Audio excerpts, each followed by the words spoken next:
성가대 감사합니다. 우리 한 주간 잘 지내셨습니까? 예, 날씨가 많이 풀렸죠? 아니요, 더 풀려야 됩니다. 매일 한 70도 넘어야 날씨가 풀린 건데요, 아직 그렇지 않은 것 같습니다. 자, 여러분이 동의하시겠지만 우리가 살다 보면요, 하나님은 우리에게 이 용기, 이 담대함, 이런 것들을 요구하실 때가 참 많이 있습니다. 예를 들어서 여러분 마태복음 보시면 베드로 이야기 보시면 아실 겁니다. 베드로가 어부 잡던 물고기 잡던 어부 아니었습니까? 한날은 밤새도록 그물질했지만 한 마리도 잡지 못했습니다. 그때 예수님 나타나셔가지고 뭐라 그러셨습니까? 저 깊은 데로 가서 그물 던져라, 그렇게 말씀하셨습니다. 어부의 어떤 경험과 어부의 상식을 봤을 때 벌건 대낮에 깊은 데 가서 그물 던지면 고기를 못 잡는 것이 당연한 것이라 생각했는데, 이 베드로는 이 자기가 가졌던 어떤 경험들, 자기가 가지고 있는 어떤 선입관, 나사렛 예수란 청년이 목수 출신 아닙니까?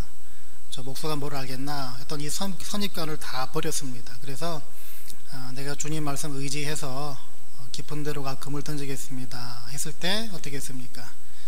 실제로 물고기가 많이 잡혔습니다. 자, 이 편견과 선입관, 그리고 자신의 지식과 자신의 경험, 이것들을 뛰어넘고 그저 순종하겠다, 해보겠다, 이것조차도 뭡니까? 사실은 큰 용기가 필요한 행위입니다. 하다못해 여러분들이 누군가를 전도할 때 어떻습니까? 예수에 대해서 얘기를 하고 복음을 전하고 싶을 때, 아까 우리가 애들 설교 가운데 있었듯이 여러분이 잘 아는 누군가에게 가서, 혹은 모르는 분에게 가서 예수를 전하고 혹은 교회를 소개하고 또 교회 출석을 권면할 때 어떻습니까? 혹시나 거부당할지 모른다는 그 두려움, 혹시나 여러분이 가졌던 부끄러움, 이런 것들을 또 뛰어넘는 용기와 담대함이 필요합니다.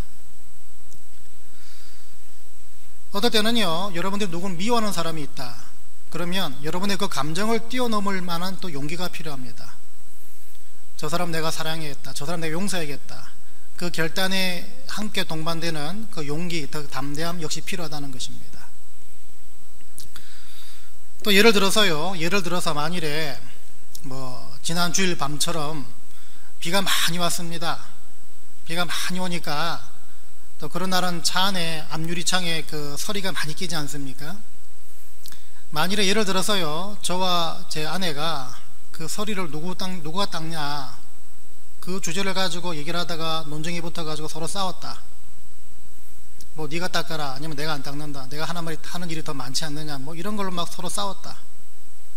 그래서 그 싸움 이후에 한 주 동안 그 관계가 막 냉랭해져 가지고요, 저같이 설교를 해야 되는 사람 같은 경우는 수협에 단상에 올라와서 설교할 때 막 찔림이 있고 불편한 가운데 말씀을 전하고, 또 새벽기도 가운데 말씀을 전하더라도 그 냉랭함, 그 관계 때문에 여전히 불편한 상태에서 말씀을 전한다.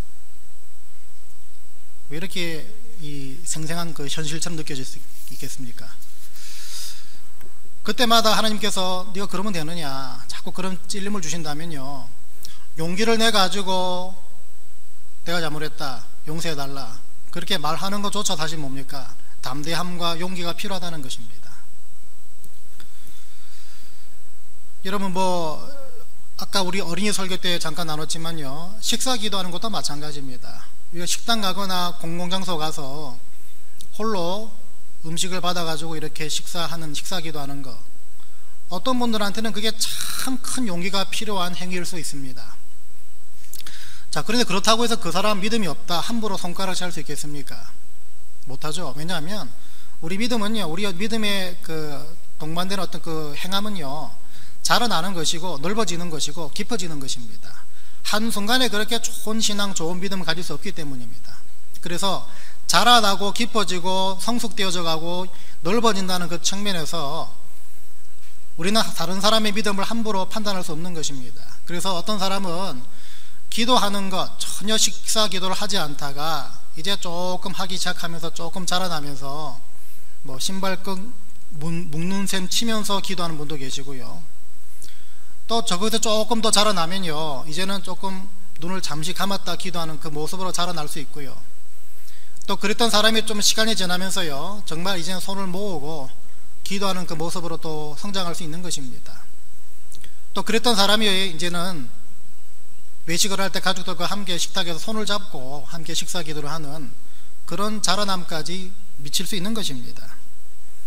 그러니까 어떤 분들한테는 그렇게 기도하는 게 뭐 담대함이나 용기까지 필요하지 않을 정도로 그냥 쉽고 일상적인 분들이 계시고, 또 어떤 분들한테는 그런 것에서 많은 용기가, 많은 결단이 필요한, 많은 시간이 필요한 그런 경우가 있다는 것입니다. 이게 무슨 말이겠습니까? 이 담대해지는 것, 용기를 가지는 것, 과감한 결단과 순종을 드리는 것, 이거는요 상황들마다 다 다르다는 말이고요, 개개인마다 갈등하고 고민하며 그렇게 행하기까지 그 시간들이 다 또 다르다는 것입니다. 그러니까 한마디로 말하면 주님으로 인한 그 담대함, 주님으로 인해 가져야 될 어떤 그 용기, 이런 것들은 우리 생활 곳곳에 많이 목격될 수가 있다는 것입니다. 자, 그래서 오늘은요 이 담대함, 이 용기에 대한 주제를 가지고 말씀을 나누려고 합니다. 오늘 우리가 4장 전체를 읽지 않았지만요, 오늘 이 4장 전체 내용은요, 이 베드로와 요한이 그 산헤드린이라는 그 공회 앞에, 재판기구 앞에 끌려가서 그 신문을 받는 그 내용을 담고 있는 4장입니다. 이 상황들을 여러분 정확하게 이해하기 위해서는요, 사실 이 사도행전 1장부터 어떻게 진행되어 왔는지를 살펴볼 필요가 있습니다. 여러분 사도행전 1장 보시면요, 예수님이 부활하시고 이제 하늘로 올라가시기 전에 제자들과 무리들에게 부탁하시고 명령하시는 그 내용이 나옵니다. 거기 보시면요, 오직 성령이 너에게 임하시면 너희가 권능을 받고 예루살렘과 온 유대와 사마리아와 땅끝까지 이르러 내 증인 되라, 이렇게 명령하시고 승천하셨습니다. 자, 그리고 제자들과 무리들이 실제로 2장에 가서 그 오순절날 유명한 그 성령 강림, 성령을 받습니다. 성령을 받으니까요, 아까 주님 말씀, 주의 명령대로라면 이제 뭘 해야 됩니까? 이제 가르쳐야 합니다. 선포해야 됩니다. 복음을 전해야 합니다. 그렇게 전했을 때 3,000명이 회개하는 역사를 보게 됩니다. 3,000명이 넘는 사람들이 회개하고 세례받고 예수를 믿게 됩니다. 자, 그러고서 사도행전 3장 넘어가시면요, 이제 베드로가 성전 미문 앞에 앉아있던 한 안진병이 거의 40년간 앉아 지내기만 했던 이 사람을 고치는 사건이 발생합니다. 그러니까 예수님께서 말씀하셨던 너희가 권능을 받고, 이 권능 받음, 이 권능이 베드로를 통해서 병자를 고치는 것으로 드러났다는 것입니다. 자, 그걸 수많은 사람들이 목격을 합니다. 그래서 베드로 주위에 몰려듭니다. 몰려드니까요, 이 베드로가 그 기회를 복음을 전하는 기회로 삼습니다. 그러니까 또 많은 사람들이, 수많은 사람들이 또 예수를 믿기 시작합니다. 자, 근데 이 모든 되어진 상황들이 그렇게 달갑지 않았던 사람들이 오늘 이 4장 초반부에 등장하기 시작합니다. 여러분 4장 1절과 2절을 보시니까 이제 뭐라 그럽니까? 사도들이 백성에게 말할 때에 제사장들과 성전 맡은 자와 사두개인들이 이르러 예수 안에 죽은 자의 부활이 있다고 백성을 가르치고 전함을 싫어하여, 이렇게 나옵니다. 이 사람들이 왜 싫어했겠습니까? 이 사람들이 싫어했던 이유는 단순합니다. 이 사람들이 예수를 십자가에 못 박으라고 외치던 사람들이었기 때문입니다.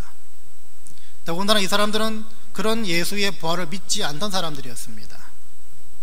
그래서 이 사람들이 했던 일이 뭡니까? 산헤드린이라는 그 당시 종교 최고 재판기구, 그 공회에 이 베드로와 요한을 끌고 가는 일이었습니다. 그런데 그 재판정에 있던 그 사람들, 소위 말해 재판하는 그 사람들조차도 어떤 사람들이었습니까? 예수의 존재, 예수의 부활, 또 예수 그리스도의 하나님 아들 되심을 믿지 않고 그 사실이 전파되는 걸 극도로 싫어하고 꺼려했던 사람들이었습니다. 왜요? 이 사람들이 바로 예수님의 십자가형을 판결한 사람들이었기 때문입니다. 자, 이런 상황, 이런 배경을 가지고 이제 신문이 시작됩니다. 베드로에게 묻습니다. 네가 도대체 네가 도대체 무슨 권세와 누구 이름으로 이 사람들 앞에서 그렇게 떠들고 다니냐, 이 말을 하는데요, 이 말의 뜻은 뭡니까? 네가 하는 말, 네가 한 일 다 거짓말이다, 연기다, 사기다, 꾸미지 마라, 이 말인데, 이 질문에 베드로가 어떻게 반응을 하나 보니까요, 아까 우리가 애들 그림 봤던 것처럼요, 자기가 직접 고친 성전 미문에 앉아있던 이 병자 안진병이 지금 멀쩡하게 걸어다니고 서있는 이 모습을 이 사람들 앞에 보여줍니다. 그리고 나서 10절에서 이렇게 고쳐주신 분이 본인이 아니라 바로 너희들이 죽인 예수 그리스도 하나님의 아들이시다, 이렇게 선포합니다. 굉장히 지혜롭지 않습니까? 긴 말이 필요 없습니다. 증거 보여주고 그 증거를 통한 메시지를 강력하게 지금 외치고 있는 그 모습 아닙니까? 비천한 어부 출신이었던 한 사람이 굉장히 지혜롭고 빈틈없이 변론하는 모습을 보니까요, 그 재판장에 있던 그 재판관들이 13절에서 어떤 반응을 보였습니까? 그들이 베드로와 요한이 담대하게 말함을 보고 그들을 본래 학문 없는 범인으로 알았다가 이상히 여기며 또 전에 예수와 함께 있던 줄도 알고 또 병 나은 사람이 그들과 함께 서 있는 것을 보고 비난할 말이 없는지라. 그러고서 기껏 내린 판결이 뭐냐면요, 17절 보시면 이것이 민간에 더 퍼지지 못하게 그들을 위협하여 이후에는 이 이름으로 아무에게도 말하지 말게 하자 하고 그들을 불러 경고하여 도무지 예수의 이름으로 말하지도 말고 가르치지도 말라, 이렇게 간청을 합니다. 그러니까 망신을 당한 겁니다 지금. 그러니까 쉽게 말하면 이 프로스는 이렇습니다. 얘들아 제발 얘기하지 마, 밖에 나가서 제발 얘기 좀 하지 말아줘. 그러니까 신문을 받으러 온 사람들한테 지금 간청을 하는 그 모습인데 망신을 당하고 있는 것입니다. 그래서 이 모든 일들이 계기가 돼서요, 21절과 31절 그리고 4장 끝부분까지 보시면 하나님께 영광 돌리는 사람들, 또 예수를 또 새롭게 믿는 사람들, 더 나아가서 교회가 더 든든히 세워지는 장면을, 그 결과들을 보게 됩니다. 여러분, 신문 내내 베드로가 보여주고 있는 모습은 뭐였습니까? 굉장히 단호하고 담대한 모습이었습니다. 쉽게 말해 주눅들지 않던 모습이었습니다. 그리고 더 나아가서 지혜로운 변론, 지혜로운 대답, 더 나아가서 그 재판관들 앞에서 메시지를 선포합니다. 이게 다 어디서 왔냐는 것입니다. 오늘 살펴볼게요. 이게 다 어디서 왔냐는 것입니다. 여러분, 이 담대함과 이 용기는요, 찾아보면 19절과 20절을 통해 볼 수가 있습니다. 19절과 20절 뭐라 그랬습니까? 베드로와 요한이 대답하여 이르되 하나님 앞에서 너희 말을 듣는 것이 하나님의 말씀을 듣는 것보다 옳은가 판단하라. 그리고 뒤에 유명한 말을 합니다. 우리는 보고 들은 것을 말하지 아니할 수 없다. 이런 베드로의 담대함과 용기, 단호함, 지혜로움, 이게 다 어디에서 옵니까? 바로 확신에서 오는데요, 이 확신이 뭔가 출처를 찾아보니까요, 여기 말 그대로 내 눈으로 보고 내 귀로 들은 것, 더군다나 그 말씀을 들려주시고 이걸 전하라고 사명 주신 그분한테 내가 그대로 순종하는 게 당연한 거 아니냐는 것입니다. 없는 말을 꾸며가지고 말하는 것도 아니고, 듣지도 않은 말을 내가 지어가지고 말하는 것도 아니고, 내가 본 것, 내가 들은 것이 분명히 있는데 어떻게 내가 거짓말할 수 있냐는 것입니다. 더군다나 그 말을 전해주신 분이 이 말씀을 선포하라고 하셨는데 그렇다면 어떻게 내가 그것을 안 할 수 있겠냐는 것입니다.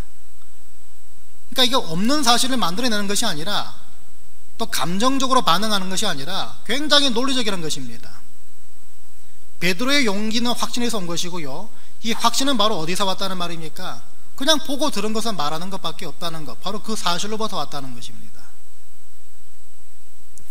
여러분, 누군가를 여러분들이 추궁할 때요, 신문할 때 그 신문받고 추궁당하는 사람이 굉장히 떳떳하고 자신감 있고 한치 부끄러움과 오차 없이 정확하게 진술을 한다면 그건 뭡니까?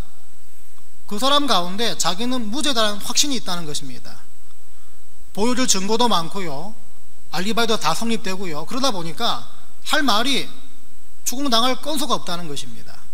그러니까 지금 베드로가 바로 그 입장인데, 오늘 저와 여러분에게 물어봅니다. 바로 우리는 어떤 확신 가운데 살고 있는가?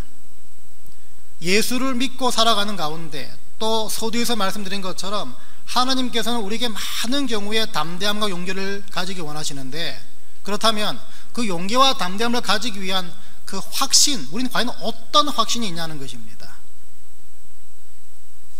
어떤 확신이 있어야 내 자존심, 내가 가진 편견, 선입관, 부끄러움, 창피함, 혹은 내 감정에 충실한 것, 아니면 편법과 경험을 다 뒤로 한 채 그냥 눈 질끈 감고 하나님께 순종하고 담대하게 용기를 가질 수 있냐는 것입니다. 내 안에 확신이 없으면요, 담대함과 그 용기는요, 사실은 물 건너간 이야기입니다. 내 안에 확신이 없으면요, 우리는 많은 경우에 주님께서 기뻐하실 일을 하지 않은 채 살고 있다고 말해도 과언이 아니라는 것입니다. 왜냐하면요, 지금 이 세대는 어떻습니까? 우리 가운데 담대함과 용기를 가져야만 주님 뜻대로 살 수 있는 그런 세대이기 때문입니다. 내가 만난 주님, 내가 경험한 주님은 이런 분이시고요, 말씀을 통해 만난 주님은 바로 이런 분이십니다. 그래서 주님의 이런 성품만큼은 내가 전혀 의심할 수가 없습니다. 내가 보고 들은 그 성품이 바로 그 성품이기 때문에, 경험한 성품이 바로 그 성품이기 때문에 난 부정할 수 없습니다. 여러분들에게는 이 경험과 이 고백의 바탕이 된 과연 확신이 있냐는 것입니다. 내가 겸손했더니 주님이 나를 많은 사람들 앞에서 높여주시더군요. 내가 주님 때문에 정직하고 솔직해졌더니 결국에는 주님께서 나를 회복시켜 주시더군요. 내가 기도했더니 주님께서 역시 응답해 주시더군요. 내가 드렸더니 주님이 채워주시더군요. 내가 용서했더니 주님이 내 억울함을 갚아주시더군요. 내가 그렇게 하지 않을 충분한 이유가 있음에도 불구하고 그냥 사랑하고 묵묵히 섬겼더니 주님이 나를 더 사랑해 주시더군요. 내가 포기하고 내려놓으니까 그제서야 주님이 나를 위해 일하시더군요. 이런 여러 가지 경험들이 바탕이 된 주님에 대한 확신이 분명히 있어야 합니다. 예배 때마다 이 말씀은 나를 위해 주시는 거다, 이 마음이 있고 이 믿음이 있다면요, 말씀을 통해서든 여러분의 순종을 통해서든 여러분의 적용을 통해서든 모든 방법과 모든 체호를 다 동원해서 여러분들이 주님을 알아가고 주님을 늘 경험하게 되시길 바랍니다. 그래서 주님에 대한 여러 확신들, 이것을 여러분 날마다 여러분 가운데 축적하게 되시기를 주의 이름으로 간절히 부탁을 드립니다. 여러분, 이 담대함과 용기를 가져오게 만드는 첫 번째 요소가 바로 이 경험이 바탕이 된 확신이었다면요, 마지막 두 번째 요소는 바로 즉각적인 순종입니다. 즉각적인 순종. 여러분, 재밌는 이 글을 제가 예전에 읽었는데요, 이게 사실인지 아닌지는 전혀 모르겠습니다. 근데 그 글 제목이요, 테러리스트들이 한국을 테러할 수 없는 이유라는 그 제목이었습니다. 테러리스트들이 한국을 테러할 수 없는 이유. 곰곰이 생각해 보니까요, 여러 나라에서 그 테러 조직들이 테러 때문에 고통받고 나라들이 극성의 어떤 그런 상황일 때, 이상하게도 한국에서는요, 그런 테러 조직이 테러를 했다는 그런 소식을 들은 적이 거의 없고 아예 없는 것 같습니다. 기껏해야 그냥 국내에 있는 사람들 가운데 그냥 원한 관계, 보복 이런 것 때문에 한다 그런 거 들었지만요, 전 세계적으로 그 알카에다 테러 조직이 한창 극성일 때 그 알카에다 조직원들 몇 명이 한국의 비밀리에 입국을 해서 외국인이다 보니까요, 그 작은 공장에 불법 취업을 했다고 합니다. 그러니까 불법 취업한 다음에 이제 테러를 가할 목표를 이제 정하고요. 사전 답사를 철저하게 하고 또 계획을 아주 치밀하게 짜가지고 이제 테러를 할 그 과정까지 이제 가야 되는데 이 사람들이요 도저히 그렇게 하지를 못했다고 합니다. 이유인즉 그 불법 취업한 그 공장 사장님, 그 사장님이 밤과 낮 심지어 주말까지도 이 사람들을 계속 불러내가지고 일시키고 빨리빨리 해라 빨리 해라 이러다 보니까 막 피곤해가지고요 골아 떨어지기 쉽지 밖에 나가서 뭐 테러 계획을 이거 할 시간이 없다는 것입니다. 이 조직원들이 안 되겠다 싶어가지고 이 사장을 고발하기로 했습니다. 그런데 이 사장이 고발해가지고 이 불법 체류자로 신고를 하는 바람에 이 사람들이 한국에서 다 쫓겨났습니다. 그러니까 이게 막 소문 나가지고 한국은 도저히 테러를 할 수 없는 국가다. 그래가지고 한국을 테러할 수 없다 믿거나 말거나 그 이야기를 본 적이 있습니다. 여러분 한국 사람들만큼 이 빨리빨리 외치는 민족이 없지 않습니까? 한국에서 뭐 음식을 주문하면요 5분도 안 돼가지고 다시 전화해가지고 왜 빨리 배달 안 오느냐고 그렇게 다그치는 민족이 한민족 아닙니까? 오죽하면 여러분 다 경험하시지 않았습니까? 이 미국 와가지고 어디 뭐 가게 가면요 그 계산대 앞에 손님들 줄이 이렇게 길게 서 있는데도 계산하시는 분과 손님이 막 즐겁게 대화 나누는 거 그 줄 서 있는 사람들 가운데 오직 한국 사람만이 막 피가 거꾸로 솟는 것 같고 얼굴이 붉어집니다. 다른 분들은 다 태평성대 그냥 기다리고 있는데 그렇지 않습니까? 한국 민족만큼 이 빨리빨리를 외치는 민족이 없다는 것입니다. 그런데요 우리 신앙생활에 내가 하나님 말씀을 듣고 그 말씀 따라 순종하겠다 그 말씀 따라 내가 한번 도전해 보겠다 적용해 보겠다 그 시간까지를 빨리 단축시키고 빨리 적용하는 이 신앙생활이 이 빨리빨리의 성향을 접목하고 활용하면 얼마나 좋을까. 다른 데서 빨리빨리 외칠 것이 아니라 좀 말씀을 듣고 적용하는 그 지점까지 이걸 빨리빨리 하는 그 성향이 거기서 좀 드러나고요 그게 잘 접목돼 가지고 활용되면 얼마나 좋을까. 그러면 여러분 하나님 보시기에 우리 한민족만큼 그 믿음과 그 믿음의 어떤 구체성을 가진 민족이 참 드물다고 저는 봅니다. 여러분 이 베드로뿐만 아니라 이 초대교회 성도분들 또 핍박받았던 초대교회 성도분들 이분들을 보시면요 우리가 발견할 수 있는 공통점 두 가지가 있습니다. 첫 번째는요 이 사람들은 은혜의 현장에 누구보다 가깝게 있었다는 것입니다.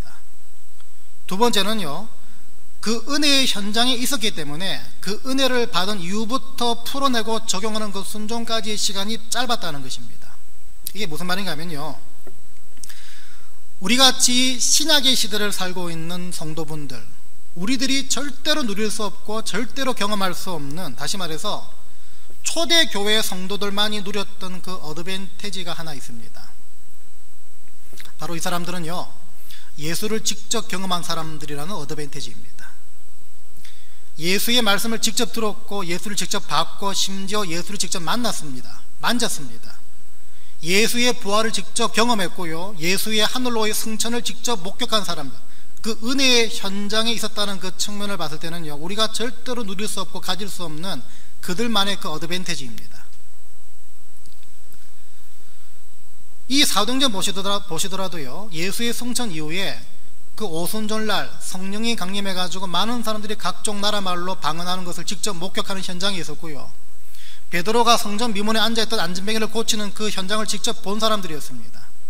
그뿐만 아니라 이 현장에서 나온 이 그 재판에서 빠져나온 베드로와 요한이 또 복음을 선포할 때 많은 사람들이 예수를 믿는 세례받는 그것도 몇천 명씩이나 바로 그 현장에 있던 사람들이었습니다.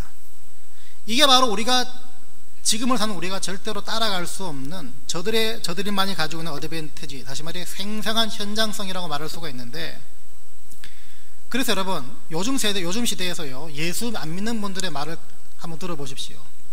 그분들이 하는 예수 안 믿는 여러 가지 이유가 있겠지만 그 가운데 하나가 꼭 이런 말을 합니다. 내가 구약이나 신약에 어떤 그 성경에 나오는 그 현장 거기에 내가 정말 하나님의 그 초자연적이고 신비한 그 엄청난 능력을 내가 직접 경험하고 목격을 했고, 예수 그리스도였던 그 정말 막 혀를 내두를 만한 그런 막 5천 명 먹이고 이런 것들을 내가 다 봤으면 내가 믿겠다, 그런 말 많이 하지 않습니까? 지금 여기 계신 분들도 그런 생각 하신 분들 분명히 계실 겁니다. 그런데요, 그런 분들은요, 하나는 알고 둘은 모르는 분들입니다. 더 막말로 말하면 정말 배부른 소리 하고 있는 그런 말입니다. 여러분, 성경의 인물들에게는요, 은혜의 현장에 있었다는 그 어드밴티지가 분명히 있습니다. 하지만 지금처럼 체계적으로 기록된 예수 믿는 매뉴얼, 다시 말해서 이미 되어진 일들, 그리고 앞으로 되어질 일들, 이게 다 생생히 아주 자세히 기록된 하나님 말씀, 바로 이 성경책, 이 체계적으로 정립된 성경책, 이 성경은 그 사람들이 없었습니다.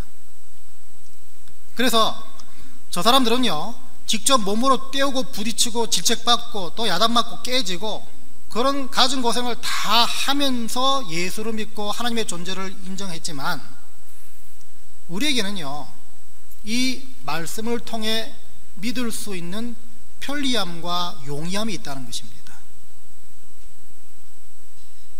다 동의하십니까? 그러니까 쉽게 말하면요, 미로 속으로 들어가서 시행착오를 거쳐가지고 빠져나가는 길을 찾아갔던 사람들이 초대교회 성도분들, 그 구약의 성경의 인물들이었다면요, 우리 같은 사람들은 지금 어떻습니까? 그 미로에 들어가지 않고요, 멀리서 높은 곳에서 그 미로를 바라보면서 이미 빠져나갈 길을 다 보고 있는 그런 존재들이라는 것입니다. 그 차이점을 아시겠습니까, 여러분? 이게 우리만이 누릴 수 있는 우리의 어드밴티지입니다. 그리고 여러분, 그렇게 현장에 가면 다 예수를 믿을 줄 아는데 그렇지 않습니다.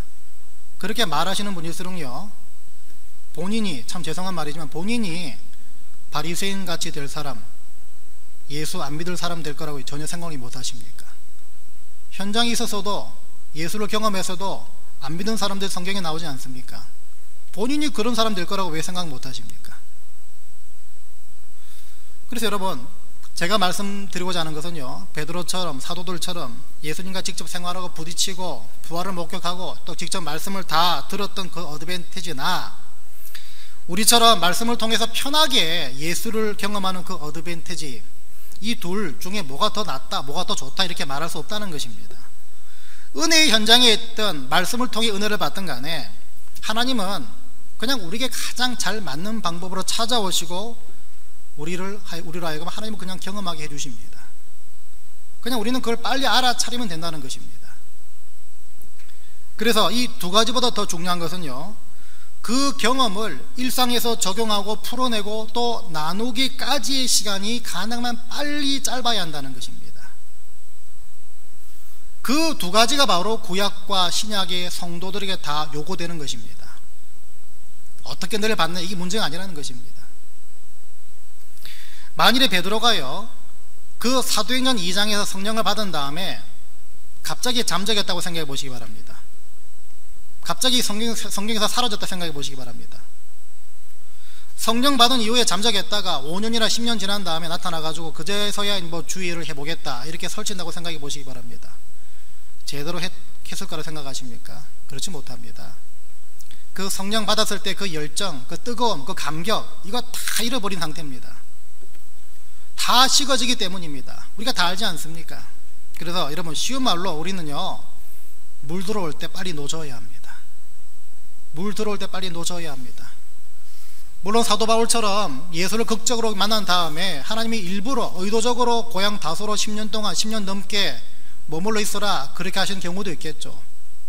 뭐 그런 경우는 그렇게 머무는 동안 사도 바울이 몰았던 부분을 다 깎기 위해서 그런 오랜 시간 하나님이 필요하셨을 수도 있습니다. 근데 중요한 것은요, 대부분의 경우 많은 성도들에게 하나님은요, 너희들이 받은 말씀이 있다면, 너희들이 경험한 은혜가 있다면 그럼 빨리 그걸 너 일상 속에서 풀어내봐라, 적용해봐라, 대입해봐라, 그걸 하나님께서 요구하신다는 것입니다. 우리 같이 빨리빨리가 참 중요한 성도분들한테는 하나님 참 그거 적당하게 요구하시는 것 같습니다.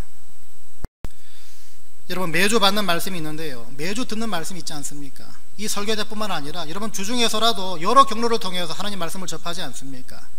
그런 기회가 다 있지 않습니까? 그렇다면 그 들은 것을 그냥 썩혀 놓지 마시고요, 여러분 일상 안으로 품고 들고 들어가셔서 이걸 그냥 뭐 구워 먹든 삶아 먹든 간에 빨리 대입해보고 빨리 적용해봐서, 아, 하나님이 이번엔 이렇게 일하시는구나, 아, 나한테 이런 문제가 있었는데 이번엔 이렇게 풀어가시려는구나, 하나님이 우리 가정에 지금 이런 부분을 원하시는구나, 이런 접촉점, 이런 적용점, 이거를 빨리 찾는 것에 여러분 막 궁금해지셔야 합니다.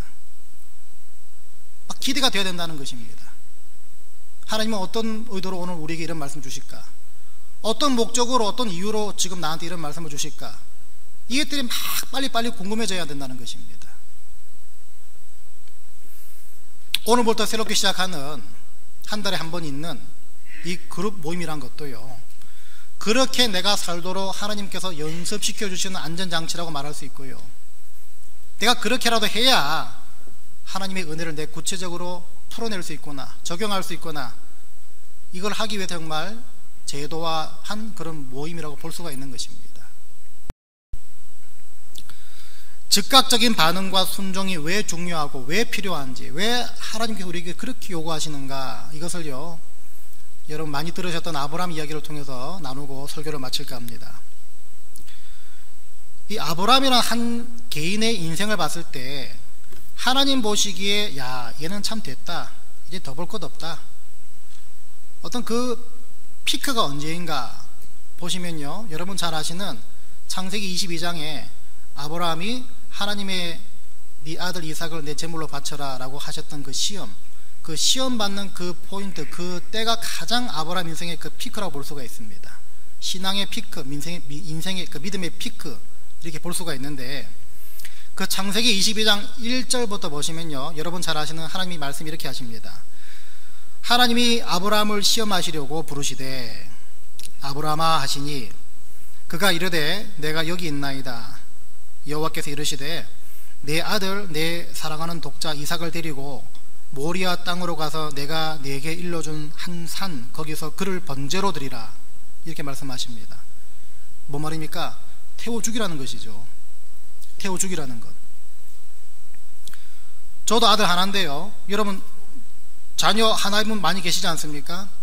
만일에 여러분 한밤중에 꿈에 하나님이 이런 말씀하셨다 그러면 어떻게 반응하시겠습니까?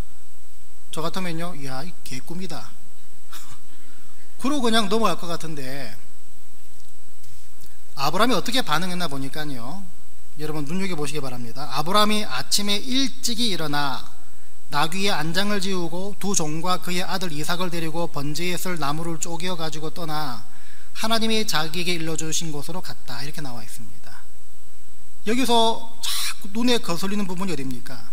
아브라함이 아침에 일찍 일어났다는 표현이고요, 그 뒤에 보시면 나귀의 안장을 지우고 두 종과 그의 아들 이삭을 데리고 번제에 쓸 나무를 쪼개 가지고, 이 행위의 주체 주어가 뭡니까? 종들이 아니라 아브라함입니다. 주인된 아브라함이요, 종이 할 일을 본인이 다 알아서 합니다. 그것도 급하게 빨리 아침에 일찍 일어나가지고. 아브라함의 행위를 봤을 때 여러분 무엇을 추측할 수 있습니까? 유추할 수 있습니까? 순종하려고 아침에 혼자 일찍 일어나서 혼자 다 채비를 했다는 말은요, 아브라함은 주저하지 않았다는 것입니다. 망설이지 않았다는 것입니다. 고민하지 않았다는 것입니다. 밤잠까지 설치지 않았다는 것입니다. 다시 말해서 즉각적인 순종과 적용이 이루어졌다는 것입니다. 그렇다면 무엇이 이걸 가능하게 만들었는가? 무엇이 이렇게 하도록 만들었는가? 이걸 봐야겠죠. 제가 몇 번 말씀드렸지만요, 이 사건이 22장에 벌어졌는데 21장까지 평생 동안 경험한, 이 아브라함이 평생 동안 경험한 하나님에 대한 지식, 이것이 어떤 지식이었겠습니까? 다른 지식이 아니라 아브라함이 21장까지 평생 동안 경험했던 도저히 흔들릴 수 없는 그 지식은요, 하나님에 대한 지식은요, 하나님은 거짓말하지 않으시는 분, 그 지식 하나였습니다. 하나님은 신실한 분, 그 지식 하나였습니다. 하나님은 약속을 지키시는 분, 그 지식 하나였습니다. 이 지식, 이걸 평생 동안 경험했기 때문에 하나님은 절대로 거짓말하지 않으시고 신실하시고 약속을 지키시는 분, 이 확신이 아브라함과 있었다는 것입니다. 왜 그렇겠습니까? 여러분, 제가 몇 번 말씀드렸죠. 자식이 없던 아브라함한테 하나님 나타나셔가지고 네 아들 이삭, 다른 누구도 아닌 네 아들 이삭을 통해서 네 후손이 창대케 될 것이다, 커질 것이다, 많은 후손을 약속하셨습니다. 그리고 실제로 이 아들 이삭을 주셨습니다. 그 주시는 과정까지 가기 참 쉽지 않았죠. 아브라함이 의심하니까 하나님 직접 나타나셔가지고 설득하시고, 아니다, 네 아들 이삭이다, 딴 놈 아니다, 네 아들 이삭 통해서 네 후손이 창대게 될 것이다, 자꾸 확인시켜 주십니다. 그래서 결국 아들 이삭을 받았는데, 물론 그 외의 일도 많죠. 하나님이 약속 지키시는 그 일 사건들이 많이 있는데, 그렇다면 하나님이 네 아들 이삭 죽여라, 태워 죽여라, 나한테 제물로 바쳐라, 그렇게 말씀하셨다면, 그래서 이삭이 정말 죽어버리면 하나님은 거짓말하는 하나님이 된다는 것이죠. 근데 그 전까지 알아왔고 확신에 차 있던 하나님은 뭡니까? 거짓말하지 않으신 하나님 아닙니까? 그래서 아브라함은요, 이삭이 정말 여기서 죽어버리더라도 하나님은 내 아들 이삭을 다시 살려주실 거다, 이 믿음까지 가졌다고 제가 말씀드리지 않았습니까? 그러니까 부활신앙은 사실은 창세기부터 시작되는 것입니다. 하나님은 절대로 거짓말하지 않으신 분이라는 그 경험, 그 확신, 이걸 통해서 아브라함은 아침에 일찍 일어났고 그 말씀에 즉각적으로 순종하는 것이 가능해졌다는 것입니다. 쉽게 말하면요, 이 아브라함의 22장의 믿음은요, 하나님이 무슨 시험을 주실 때, 아이고 하나님 그렇습니까? 그래요, 한번 해봅시다, 한번 봅시다, 한번, 이런 배짱이 있는 그런 신앙이었다는 것입니다.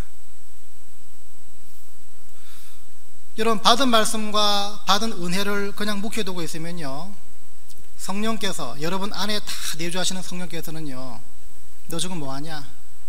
적용해 봐야지, 대입해 봐야지, 순종해 봐야지, 지금이 바로 그 상황 아니냐, 자꾸 이 불편한 찔림을 주시는데, 여러분 이 불편한 찔림을 여러분 경험하셔야 여러분 신앙이 정상인 것입니다. 받은 말씀, 받은 은혜가 있는데 이게 전혀 없다면 여러분 한번 생각해 보셔야 합니다.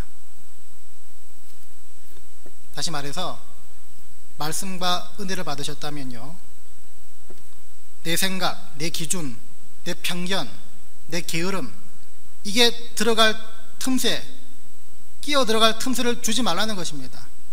전문으로 나서는 순간 어디 적용할 데가 없나 눈에 불을 켜고 찾아보라는 것입니다.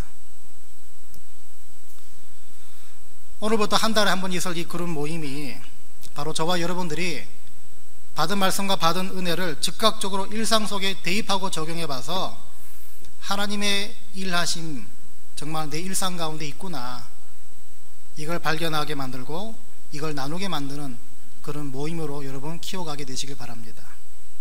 단, 매 주일 들으시는 말씀과 여러분 일상 속에 그 사이의 접촉점을 찾으셔야 합니다. 끈질기고 치열하게 찾으셔야 합니다. 이게 돼야만 하나님을 신뢰하고 의지하고 따라가는 믿음이 더 이상 추상적이고 애매모호하고 뜬구름 잡는 이야기가 아니라 구체적이고 여러분 실생활 가운데 현실적인 믿음으로 다가올 수 있다는 것입니다. 이 그룹 모임의 성패가 바로 여러분 신앙생활의 성패고요, 여러분의 믿음의 현 주소라고까지 생각하시기 바랍니다. 그래서 우리 교회에 찾아오시는 누구든 간에 이 모임을 통해서, 이 훈련을 통해서, 이 반복적인 연습을 통해서 하나님을 경험해야 되는 그런 전통을 세워가는 저와 여러분 되시길 바랍니다. 들으시는 말씀을 듣는 데 그치지 마시고요, 주님이 누구신가에 대한 그 경험과 확신뿐만 아니라 즉각적인 순종과 적용까지 끌고 나갈 수 있는 저와 여러분 다 되시길 바랍니다. 그래서 베드로 같은 담대한 결단, 용기, 근거가 있는 거룩한 배짱, 이런 것들을 직접 맛보는 저와 여러분 다 되시기를 주의 이름으로 간절히 축원드립니다.